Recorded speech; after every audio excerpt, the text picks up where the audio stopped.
Hey Blue Table fans, today we have a Warhound Titan. This is one Titan of three in a battle group that we're doing right now, and this is kind of approval picks, whatever.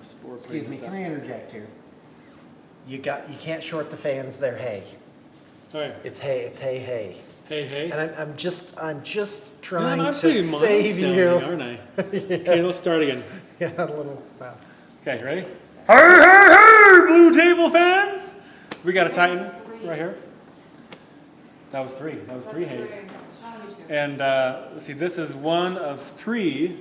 This is painted up for kind of approval picks for the client. And we have a Reaver one and another Warhound like this as well. And this paint scheme is out of the Siege of Rax. I think it's the Imperial Armor Book 6. And you can see pictures of these units on, I think, page 112 of that. Let's see. Lots of fun to paint. The request was for a level 5, but I painted it up a little bit higher so the client has an idea of what his 6 is going to look like. Let's see. Oh, interesting thing on the golds on here and also the silver, but a lot of it's kind of oiled up. This is a Vallejo liquid metals paint.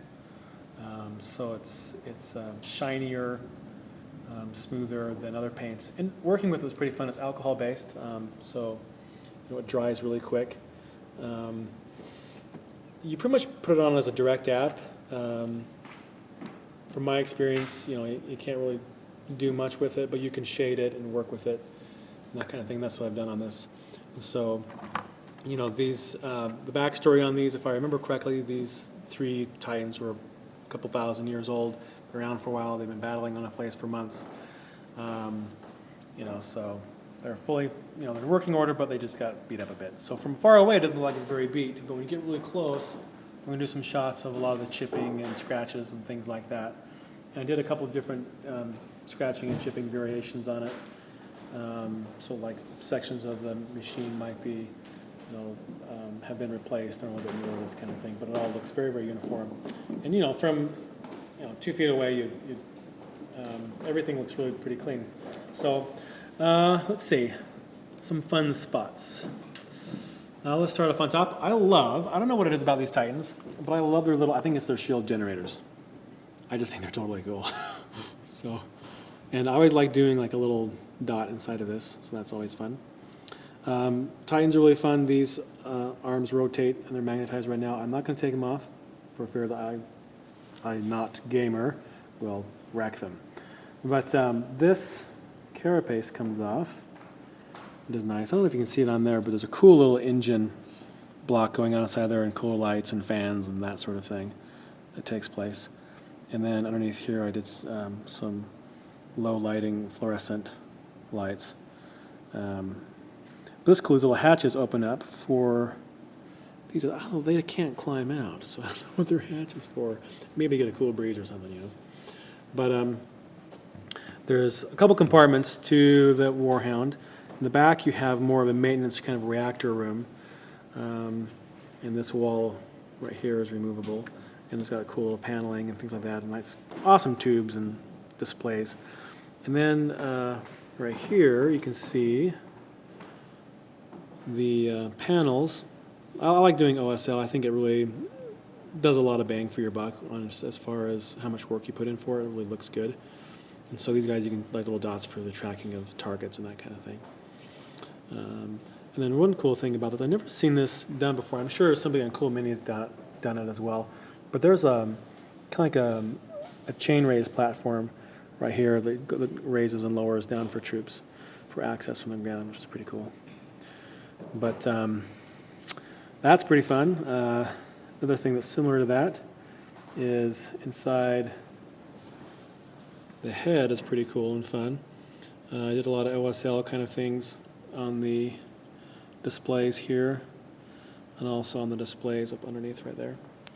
And there's kind of one of the tricks that I think a lot of people who are kind of new to doing OSL aren't familiar with at the beginning is that when you're painting object source sliding, a lot of times you go, oh, okay, it shines on the guy, so I'm just going to brush it onto the guy. What happens, you start getting lines and you start getting coverage on a horizontal stroke where light is shining from something this way. So if you're going to paint OSL on something, one of the best ways is to get a nice soft brush and put a really dry, light dry brush in it. And you move it out from your source, and you just kind of flick it forward. Make sure you always return back to your source point of the light and then just bring it out. And then I always go with my darkest color further out, and then I'll do my middle or high color closer in, and then it looks more effectively like object source lighting. So the biggest trick is that from the origin point of the light, you move your brush out like this instead of going like this across the guys, and it looks wonky. But this, I love the cockpit on these things. I just can't get over all the buttons and little knobs and things like that. And the commander has a little bit of light shining up onto his breastplate, which is fun. Another cool thing I really like a lot is I think it's the plasma gun, right?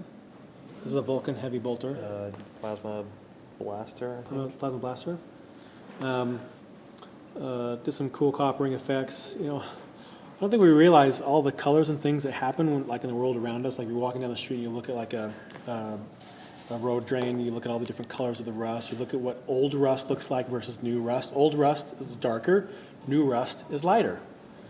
And old rust also happens on the edges of things and the cracks, but usually new rust, the lighter rust, is usually only shows up in the cracks, from what I've seen in that kind of thing. And so there's a lot of fun oxidation and that kind of thing that goes on with copper and brass and those kinds of things. The oxidation is kind of a turquoisey green color, and then the lighter, or I should say I guess the newer oxidation is brighter, and so there's a little bit brighter in the cracks and that kind of thing. So I mean, that's lots of fun. It has these cool scopes on it, you know, these cameras that sits out here, and also scopes on the Vulcan. These also have not just their coloring, but they also have their insignia for what groups they're with. I haven't put the name of this particular Titan on it. I'm going to put it down here, but I can't remember the name of it right now. So anyway, once I refer back to my notes, I'll put that on. You'll be able to see it later. But and according to the pics on page 112 of that book, it's showing the eclipse on this shin and also on the right side. But it's a really fun piece to paint.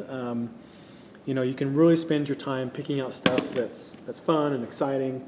And then I just, you know, the colors are fun. I thought the client picked a really fun color scheme. You know, the banding was really fun, you know, just masking tape.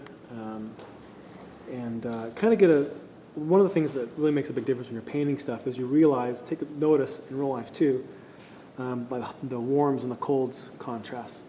You know, if the highlights are cold, then the shadows are going to be warm. If the highlighting is warm, the shadows are going to be cold and that kind of thing. And so I really liked kind of having this warmth that was coming up on these bands and that kind of thing. You know, painting a couple bullet holes and that kind of thing is really fun.